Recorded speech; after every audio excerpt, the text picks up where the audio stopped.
মেয়ে হয়ে জন্ম নিয়েছি, মন ভালো থাক আর খারাপ থাক, রান্নাবান্না কাজকর্ম সব কিছু তো করতেই হবে। হ্যালো, আসসালামু আলাইকুম, welcome to my another new blog. কেমন আছেন সবাই? আশা করছি আল্লাহর অশেষ রহমতে ভালো আছেন।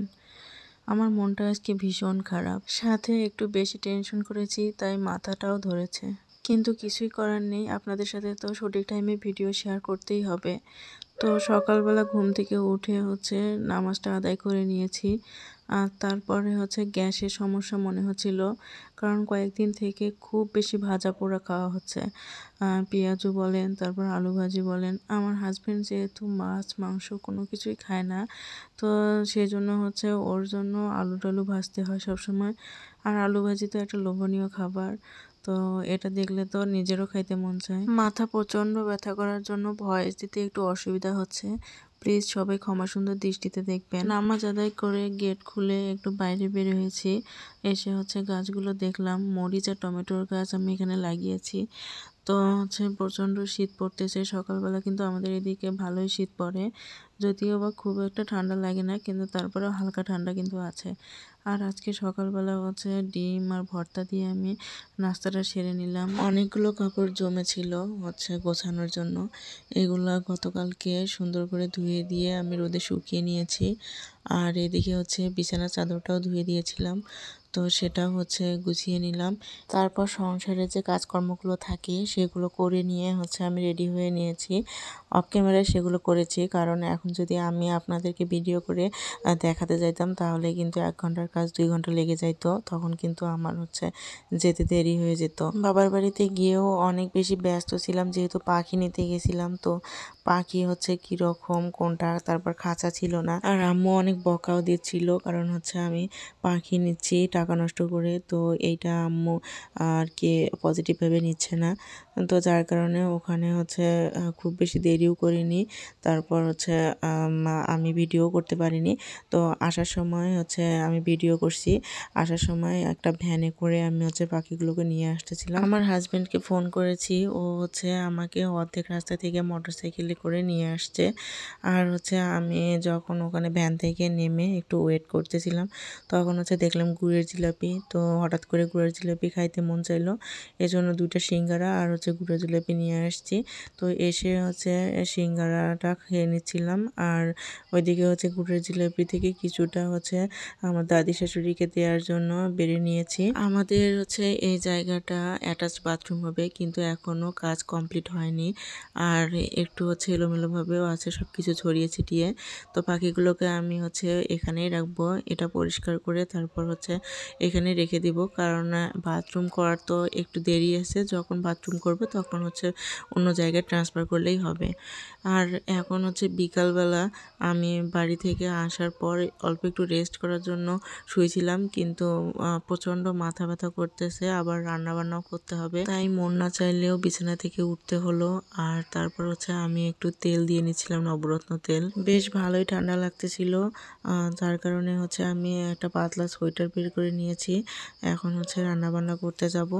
আর রান্নাবান্নার প্রথমেই আমি চাল নিয়ে এসেছি। চালটা ধুয়ে আগে ভাতটা তুলে দেবো, কারণ কখন কারেন্ট যায় তার ঠিক নেই। আর ইদানিং ভালোই লোডশেডিং হচ্ছে শীতকাল, তারপরেও দিনে মিনিমাম 7 থেকে 8 বার কারেন্ট যায় আসে।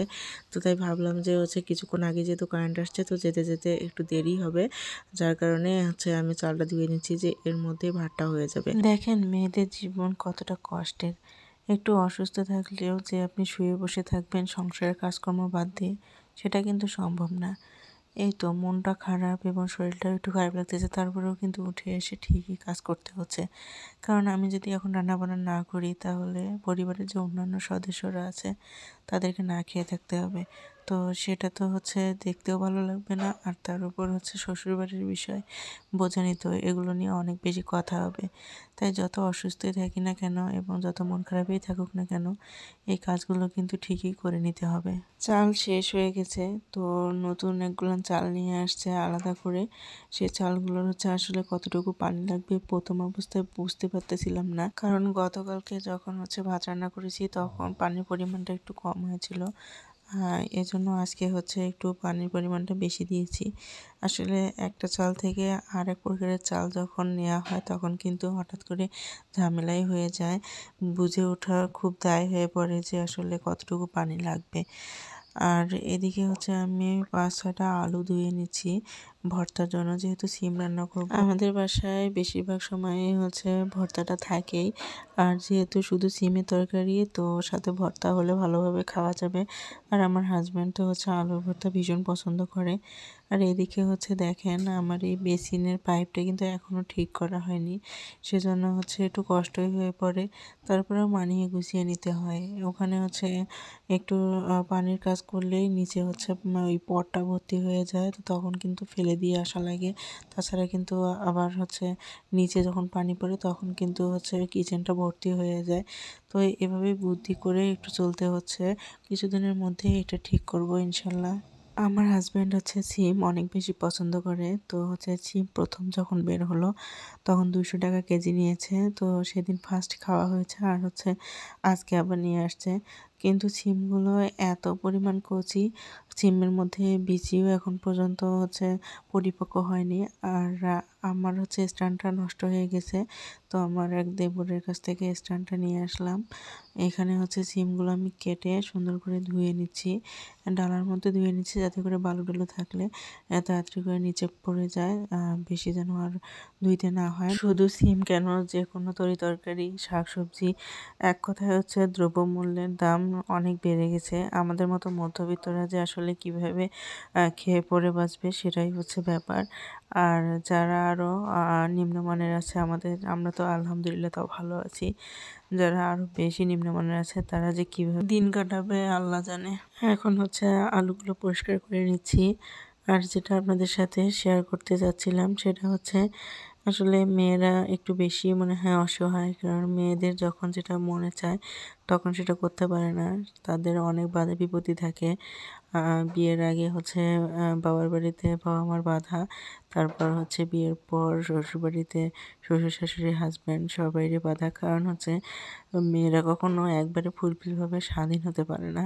আর সব থেকে বড় কথা আজকে যেটা আমার ফিল হয়েছে সেটা হচ্ছে নিজে থেকে কোনো কিছু একটা আছে এস্টাবলিশড হওয়া, বা নিজের পায়ে দাঁড়ানো, নিজের কষ্ট করে উপার্জন করা, এবং সেই উপার্জন থেকে খরচ করার মাঝে কিন্তু একটা আলাদা আত্মতৃপ্তি আছে, যেটা কিনা হচ্ছে একটা বেকার মেয়ে কখনোই বুঝতে পারবে না। আমাদের সমাজে অনেকেই আছে যে বলা বলি করে সংসার করা শুধুমাত্র মেয়েদের একমাত্র কাজ, তাদেরকে হচ্ছে বাইরের জগতে কোনো চাকরি করা যাবে না অথবা অন্য কোনো কিছু করা যাবে না, কিন্তু হচ্ছে এই ধারণাটা একদমই ঠিক নয়। কারণ একটা মেয়ের চলতে ফিরতে যে টাকা পয়সার প্রয়োজন তার হাজব্যান্ড তাকে দিবে ঠিক আছে, কিন্তু সে যদি চায় যে তার বাবা মাকে সে সাপোর্ট করবে অথবা শখের বশে কোনো কিছু করবে, তখন কিন্তু মেয়েটার হেজিটেশন ফিল হয়। তাই নিজে যদি ইনকাম থাকে তাহলে কিন্তু আর কোনো অসুবিধাই হয় না। আল্লাহর কাছে একটাই দোয়া করি যে আমার মনের আশা স্বপ্ন যেন পূরণ হয়, আমি যেন খুব তাড়াতাড়ি নিজে থেকে একটা ইনকাম সোর্স বের করতে পারি বা ইনকাম করতে পারি। সেই ইনকাম থেকে যেন গরিব দুঃখীদেরকে সাহায্য করতে পারি, মা বাবা শ্বশুর শাশুড়ি সবাইকে যেন সাপোর্ট করতে পারি। শখ করে কোনো কিছু যদি মনে চায় সেটা যেন পূরণ করতে পারি। ওইদিকে ছিমের তরকারিটা প্রায় হওয়া হওয়া অবস্থা, আর এদিকে আমি হচ্ছে আলু চিকন করে কেটে নিয়েছি। কিছু শুটকি আছে, তো শুটকি দিয়ে আলু দিয়ে রান্না করব।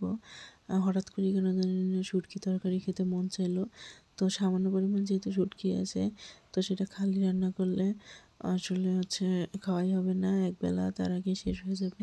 তো সেই জন্য ভাবলাম যে আলু দিয়ে শুটকি দিয়ে রান্না করি, তাহলে হয়তো রাতে খেয়ে আবার সকালেও খাওয়া যাবে। এ পর্যায়ে আমার প্রিয় আপু এবং ভাইয়াদের কাছে একটি ছোট্ট রিকোয়েস্ট, যারা এখন পর্যন্ত আমার চ্যানেলটিকে সাবস্ক্রাইব করেনি তারা প্লিজ সাবস্ক্রাইব করে দিবেন এবং ভিডিওটাতে একটি লাইক দিয়ে দিবেন, কারণ আপনার একটি লাইকের জন্য আমার এই ভিডিওটা আরও অনেকের কাছে পৌঁছাতে সাহায্য করবে। ভিডিওটা কেমন লেগেছে অবশ্যই কমেন্ট করবেন। আর হ্যাঁ, গলার অবস্থা যেহেতু খারাপ, আমি আগেই বলে নিয়েছি যে হালকা অসুস্থ, যার কারণে হচ্ছে ভিডিওটা আর বেশি দূর কন্টিনিউ করতে পারছি না। আমি হচ্ছে এদিকে তরকারিটা বসে দিয়েছি। তো আজকের মতো এ পর্যন্তই, আল্লাহ হাফেজ।